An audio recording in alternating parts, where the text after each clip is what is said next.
Hello दोस्तों, myself Pradeep Tripathi and welcome to my channel medico motivator. आज हम लोग सेक्शन ए का पार्ट थर्ड करने वाले हैं। ठीक है, तो चलिए जल्दी से शुरू करते हैं सर्कुलर मोशन से। तो block of 10 kg is contact against the inner wall of hollow cylinder drum of radius 1 meter. Coefficient of friction is 0.1. Minimum angular velocity required by cylinder to keep the block stationary. ठीक है, तो simple सी बात है, ये एक wall के against लगा हुआ हमारा ब्लॉक। ठीक है, मान लेता हूँ ये सर्कल था, सर्कल नहीं सॉरी सिलेंडर है, यहाँ पर ब्लॉक है। तो इस पर लग रहा होगा, इसके घूमने के कारण इस पर लग रहा होगा नॉर्मल रिएक्शन, उसके कारण आ रहा होगा फ्रिक्शन ऊपर के डायरेक्शन में, और नीचे लग रहा होगा mg। तो हमें क्या करना है, म्यू एन की वैल्यू ग्रेटर होनी चाहिए mg से, या फिर बराबर होनी चाहिए, तब ये नहीं गिरेगा, वरना ही गिर जाएगा। तो म्यू एन की वैल्यू क्या होगी, m ओमेगा स्क्वायर r। ठीक है, और ये होना चाहिए हमारा बड़ा है उससे mg से। ठीक है, इक्वल्स लगा सकते हो अपने काम के लिए। ठीक है, म्यू की वैल्यू है 0.1, ओमेगा स्क्वायर हमें पता करना है, r की वैल्यू भी 1 है, g की वैल्यू हमारी 10 दे रखी है क्वेश्चन में। तो ओमेगा की वैल्यू हमारी क्या आ जाएगी, 10। ठीक, तो हमारा आंसर क्या हो गया, 10 रेडियन पर सेकेंड। ठीक, फिर अगला क्वेश्चन है, one end of string of L is connected to the particle of mass M and other is connected to a small peg of A. The particle moves in circle, then what will be the, क्या कहते हैं, net force on the object. तो ये बहुत ही simple question है। मैंने जब अपना सर्कुलर मोशन पढ़ाया था तो मैंने बताया था टेंशन जो होता है ना, वो नेट फोर्स होता है। अब वो नेट फोर्स, उसको क्या कहते हैं, एक्सलेट भी कर सकता है, डीएक्सलेट भी करता है, और सेंट्रीपिटल तो प्रोवाइड कर रहा होगा, तभी वो घूम रहा होगा। तो उसकी value M V square by L हो सकती है जब वो यूनिफॉर्म सर्कुलर मोशन कर रहा हो, लेकिन वो वैल्यू होती है, टेंशन में कुछ ऐड और सब्ट्रैक्ट नहीं होता। तो नेट फोर्स हमारा होता है टेंशन, इसलिए हमारा इसका आंसर हो जाएगा डी। फिर क्वेश्चन नंबर 50 हमारा सेक्शन बी लायक है, इसलिए हम उसको नहीं करने वाले हैं। ठीक है, क्योंकि मैंने लिख रखे हैं उधर क्वेश्चन ना, तो उसमें दे रखा है। ठीक है, फिर आता है हमारा, two stones of mass m and 2m are whirled in a circle, heavier one is r/2 and lighter one is r। ठीक है, ये देखो, पहले m और 2m देखा, फिर r/2 और r दे रखे, लेकिन हैवियर वन इज r/2, यहाँ पे लोग दिक्कत कर सकते हैं। ठीक है, तो tangential speed of is n times of वो, तो व्हाट द वैल्यू ऑफ, और सेंट्रीपिटल फोर्सेस हमारे सेम है, तो वैल्यू ऑफ n कितनी है।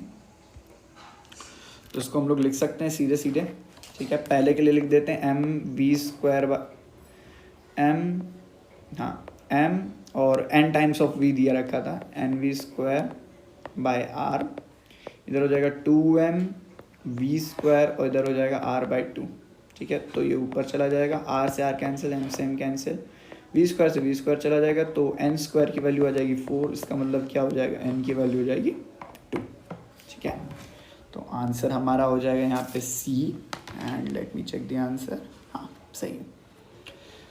फिर a car is moving in central horizontal track of 10 metre with constant 10, the bob is suspended by roof, the angle made by the wire with the vertical is. तो बहुत आसान है। ठीक है, तो ये बॉब तुम्हारा जा रहा है, इस पर फोर्स लग रहा होगा कितना, v दे रखा है कि क्या ले रखा है, वेलोसिटी दे रखी है ना, हाँ, इस पर एक फोर्स लग रहा होगा M V square by R centrifugal, मतलब इसके अगर हम लोग कार के रेफरेंस में देखेंगे, वरना वो टेंशन होता है। दूसरा लग रहा होगा हमारा एम जी। ठीक है, मैंने सेंट्रीफ्यूगल से किया सॉल्व। तो टैन हम लोगों का एंगल किससे पूछा, वर्टिकल से पूछा होगा जहाँ तक, क्योंकि नॉर्मली वर्टिकल से ही पूछते हैं, वायर विद द वर्टिकल। ठीक है, पूछा है, तुमको ये पूछा था ये, तो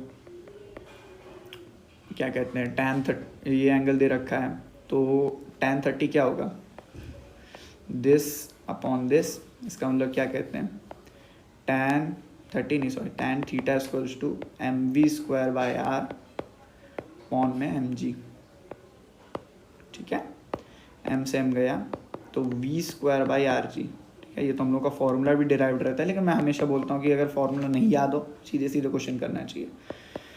वी स्क्वायर की वैल्यू 100, आर की वैल्यू थी 10, और जी की वैल्यू भी हम लोग 10 लेंगे, तो tan थीटा की वैल्यू हमारी 1 आ गई। इसका मतलब हमारा क्या होगा एंगल, π/4। ठीक है, A car of mass 1000 negotiates a banking curve of 90 with frictionless. If the banking angle is 45 degree, the speed of car is. तो बैंकिंग का क्वेश्चन है, तो बना लेंगे हम लोग डायग्राम. उसमें क्या है, मास्ट फ्रिक्शनलेस है, बहुत अच्छी बात है. ठीक है, कार ऐसे ही बनाने यार, छोड़ो ना यार, ऐसे ऐसे बनाने चाहिए, लेकिन ठीक है. तो इस पे लग रहा होगा mg, मतलब mg साइन थीटा, और एक लग रहा होगा, नहीं एक mg लग रहेगा, एक लगेगा नॉर्मल. तो नॉर्मल के दो कंपोनेंट होंगे, एक होगा n cos 45, एक होगा n sin 45. ठीक है, तो n sin 45 degree equals to mg. ठीक है, वेलोसिटी पूछा ना, वेलोसिटी एंड उसको घूमने के लिए सेंट्रीपिटल कौन प्रोवाइड कर रहा होगा, n cos थीटा. तो n cos 45 degree equals to mv square by R. यार वीडियो वापस आ जाओ यार प्लीज़, अटक गई, ला रहा हूँ वापस. सो बिगाड़ दिया था, वीडियो चली गई थी. ठीक है, तो हम लोग का n sin 45 आ गया, ये आ गया. इनको हम डिवाइड कर लेते हैं, तो n इनको डिवाइड कर लेंगे तो हमारे ये आ जाएगा mv square by R equals to mg. m से m गया. ठीक है, अब हमें देखना क्या निकालना क्या है. सॉरी, ठीक है, 45 दे रखा है हमारा. स्पीड ऑफ कार निकालना, रेडियस है हमारा 90 मीटर. ठीक है, 1000 किलो की है, वो भी कट चुका है. बचा क्या केवल यार, रेडियस हमें पता है, वेलोसिटी. हाँ, तो v की वैल्यू हो जाएगी under root R G. R हमको दे रखा है, और 10 दे रखा था, 100 दे रखा था. आर है 90, तो ये आर है 90 और जी अपना 10, तो ये आ जाएगा हमारा 30 मीटर पर सेकेंड. ठीक है, सिंपल सा सवाल है. ठीक, फिर हम क्या कहते हैं, M is circular track, if static friction between road is then maximum वो म्यू आर जी होता है. आप लोग को डायरेक्ट फॉर्मूला याद होगा, बट नहीं भी हो तो मैं एक बार फिर से आपको, एक बार मैंने आंसर देख लिया, बाकी नहीं हो तो एक बार फटाक से बता देते हैं. ठीक है, वो पिछली वीडियो का आ रहा है सेव्स इन फोटो, मुझे लगा भाई मैंने इस वीडियो में क्या कर दिया ऐसा. ठीक है, तो M V square by R है, ये हम लोग को दे रहा होगा एम जी, म्यू जी हमको दे रहा होगा वो. तो वी की वैल्यू क्या आ जाएगी, एम से एम कैंसिल कर दो, अंडर रूट में म्यू आर जी. ये डेरिवेशन है, एक बार फ्री बॉडी डायग्राम बना के देख लो. Gramophone record is omega, the coefficient of fraction will revolve with if तो क्या, ओमेगा स्क्वायर आर, सेंट्रीफ्यूगल लिख के देख रहा हूँ, ओमेगा स्क्वायर आर कम होना चाहिए म्यू जी से, मतलब एम ओमेगा स्क्वायर आर की वैल्यू म्यू एम जी से कम होनी चाहिए. एम से एम कैंसिल हो जाएगा. तो ये कंडीशन हमारी सेटिस्फाई करनी है. अब हम लोग ऑप्शन देखेंगे किसको किधर रखा है. ठीक है, आर एक तरफ रखा है, तो आर की वैल्यू हो जाएगी mu G upon omega square. ठीक है, मतलब ये वाली कंडीशन फुलफिल रखनी है. फ्रिक्शन ज़्यादा होना चाहिए सेंट्रीपिटल से, अगर सेंट्रीपिटल ज़्यादा हो जाए फ्रिक्शन से तो फिर नहीं प्रोवाइड कर पाएगा. तो हमारा 55 का आंसर क्या आ जाएगा, सी आ जाएगा. ठीक है, फिर रोलर कोस्टर इज ये weightlessness, the top of hill is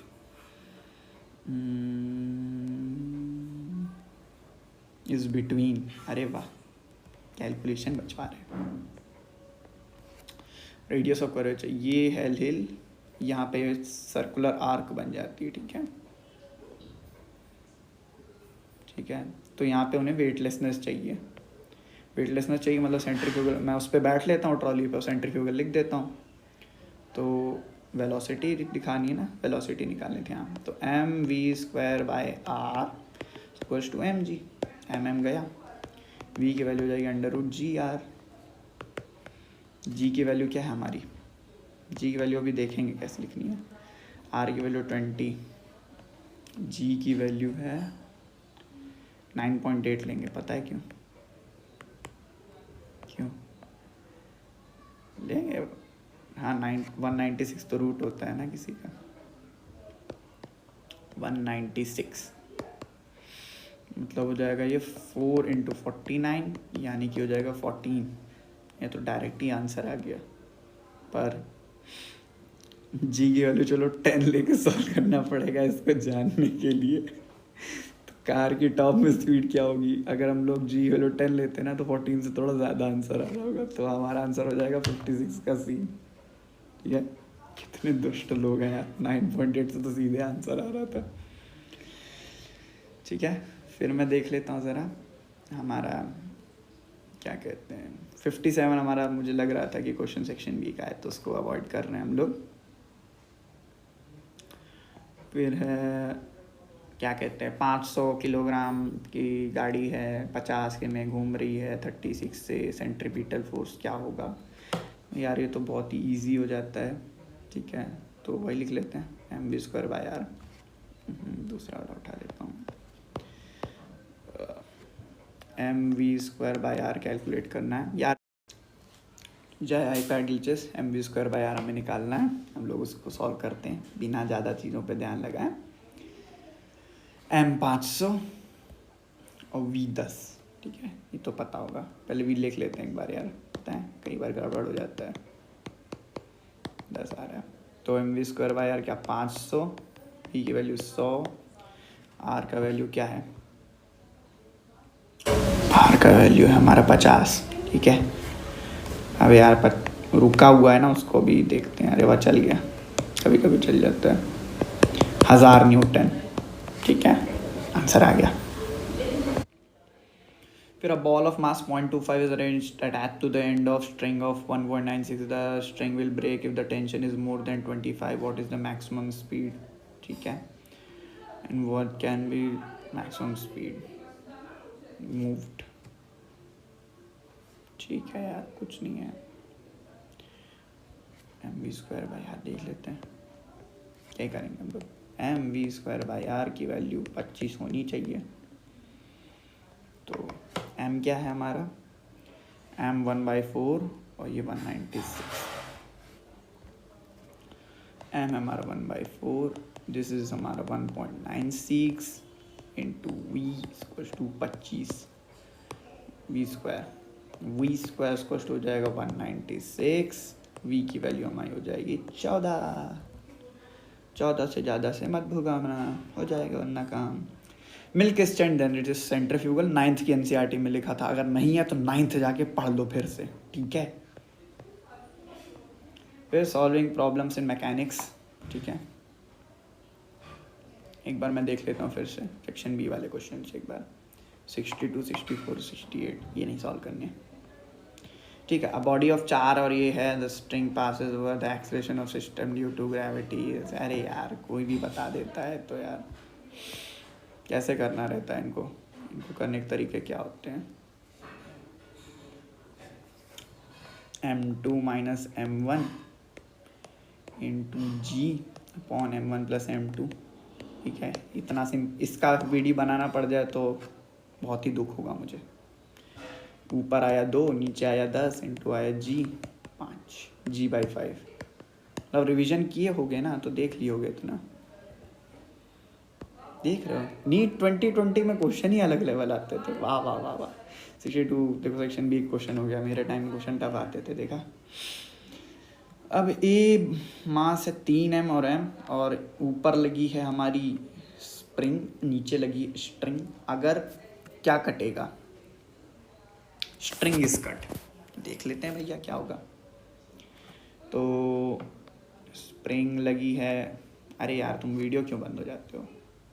या मैं फिर से करता हूँ, ये वाले तरीके से ग्लिच जा रहा है वापस, so this will be used again. नहीं गया इस बार, नहीं आ गया। ठीक है, तो इधर लगा है 3m, इधर लगा है m। तो आसान से टेंशन मैं बता दूंगी, इधर टेंशन कितना है, mg है।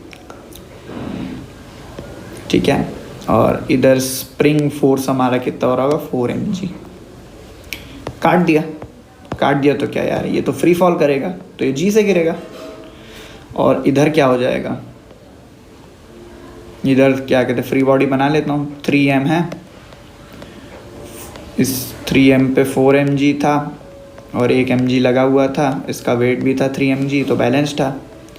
अब क्या होगा, ये हट गया तो 4mg और 3mg कितना mg से ऊपर खींचेगा और ये अपना मास है 3m का, तो ये g/3 से ऊपर उड़ जाएगा। अच्छा देख लो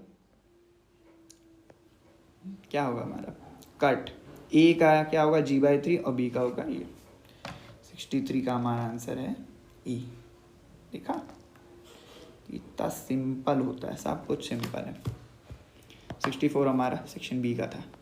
छोड़ो, फिर 3 ब्लॉक हैं M2 M3M और ऊपर लग रहा है फोर्स M और उस पर चल रहा है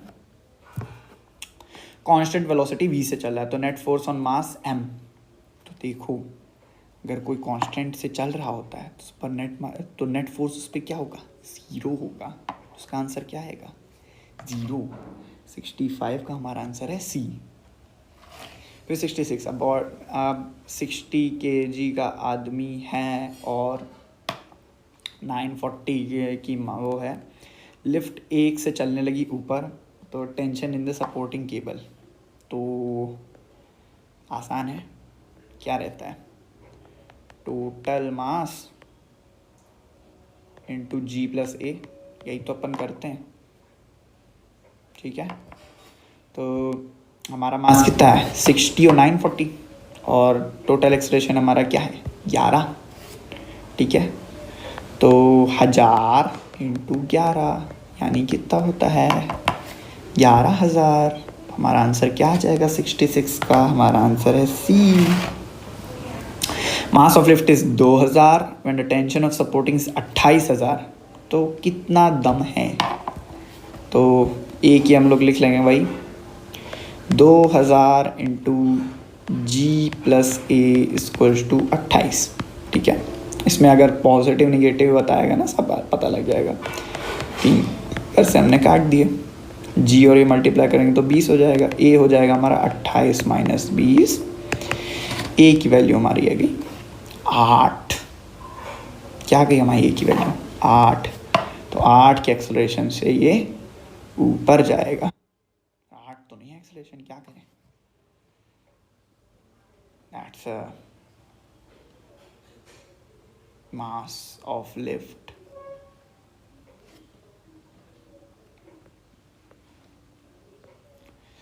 अच्छा एक बार 8 एक बार काट भी लेते हैं ना, हाँ यहाँ पे 2a रहेगा ना, सॉरी 2 रहेगा तो हमारा आंसर 4 आएगा। तभी पता है जब 2 के में अंतर रहता है ना, 2 के मल्टीपल में, तो क्वेश्चन गलत होने के चांस ज़्यादा रहते हैं। ठीक है यार, रश लग गया इतने दिनों से। 68 हमारा वो वाला था क्वेश्चन सेक्शन बी का। फिर मास मैन वेज 88 से स्टैंड्स ऑन वेइंग स्केल, ये यूनिफॉर्म एक्सलेरेशन ऊपर जा रहा है, तो कितना हो जाएगा 80 का 800 आता है, क्या कहते हैं लिखो 15 इंटू 80 क्या होगा 1200 हो जाएगा, 1200 आंसर है। मंकी 20 है, रोप नहीं टूटता जब तक 25 का ना लगा रखा हो। ठीक है, तो मैक्सिमम रिलैक्सेशन कितने से जा सकता है वो, तो 25 मतलब 250 तक सह सकता है और 200 न्यूटन है, तो 50 न्यूटन नेट फोर्स से ऊपर जा सकता है। तो 50 न्यूटन में 20 से डिवाइड करेंगे तो 2.5 हमारी एक्सेलरेशन आ जाएगी। ठीक है, या पेन हर बार नहीं उठाना होता है। अब मास 100 है, moving with acceleration 1 up, then tension develop in the string. देखो इसमें आंसर मैं बताता हूँ, अगर मैं g की वैल्यू ले लेता हूँ कितनी 10 ले लेता हूँ तो मेरा आंसर आएगा 11,000। ठीक है, g की वैल्यू मैं 9.8 लेता हूँ तो हमारा आंसर आएगा कितना 10,800। तो करें क्या, यहाँ पे हम लोग वो करेंगे जो रियल वैल्यू के पास वैल्यू होगी हम लोग उसको सेलेक्ट करेंगे। तो हमारी रियल वैल्यू क्या होती है 9.8 होती है, हम उसी को सेलेक्ट करेंगे तो हमारा आंसर आ जाएगा कितना 10,800। फिर ये सिस्टम बना है, ये है तो 10 में 5 गया कितना हुआ 5। ठीक है, और 10 में 5 ऐड किया होता 15, 5/50 क्या होता है 1/3। 1/3 को g से मल्टीप्लाई करोगे तो हमारा क्या आ जाएगा आंसर g/3। ठीक है, हर बार पेन नहीं उठाना होता है, मतलब इसके लिए तो नहीं उठाओ ना, इतने रिवीजन करके जा रहे हो पेपर देने, मैं तो 3 साल बाद देख रहा हूँ पहली बार क्वेश्चंस। फिर a mass of 1 kg suspended by thread, it is lifted by 4.9, it is outdoor by, ठीक है। तो g/2 है ना एक्चुअली, तो जब ऊपर ले जाएंगे तो 3g/2 से मल्टीप्लाई करना होगा, जब नीचे ले जा रहे होंगे तो हमें g/3 से मल्टीप्लाई करना होगा, नहीं g/2 से डिवाइड कर लेंगे हम लोग, तो हमें 3g/2 और g/2 का हम लोग करेंगे तो हमारा आंसर आएगा 3:1, ठीक है। सॉल्व करने का हमेशा नीड नहीं है।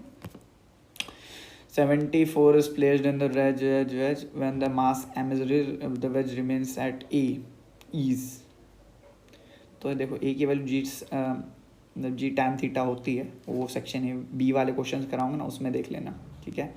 बाकी अगर मैं इसको राइट में धक्का दूंगा तो ये तो मास गिर जाएगा, अगर मैं इसको लेफ्ट में दूंगा तो शायद कुछ उस पर उसको क्या कहते हैं सेंट्रीफ्यूगल या फिर क्या कहते हैं उसको सपोर्ट मिल जाएगा, जिसके कारण वो रिलेटिव मोशन रोक देगा, ठीक है।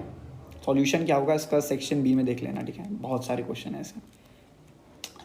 A monkey is descending from the branch of a tree with constant acceleration. If the braking strength is 75% of the weight of the monkey, the minimum weight, ठीक है, तो minimum acceleration which can slide down without braking, ठीक है, 75% सह सकता है, मतलब g की जगह वो 3g/4 सह सकता है। 3g/4 सहने के लिए कितनी हमें क्या कहते हैं डिफरेंस हमारा कितना हुआ g/4 का, तो हम g/4 से जिसको अगर वो एक्सेलेरेशन जा रहा होगा तो ब्रांच बच जाएगी, उससे धीमे जाएगा तो टूट जाएगी। तो हमारा आंसर यहाँ पे सीधे सीधी क्या आ जाएगा 75 का सी, ठीक है। तो ये हमारे सेक्शन ए की वीडियो ख़त्म होती है। अब हम लोग सेक्शन बी के क्वेश्चंस लगाने वाले हैं एंड 3-4 क्वेश्चंस मैं और लगाने वाला हूँ जो कि मेरे 1-2 लर्नर्स ने भेजे, ठीक है। So thank you.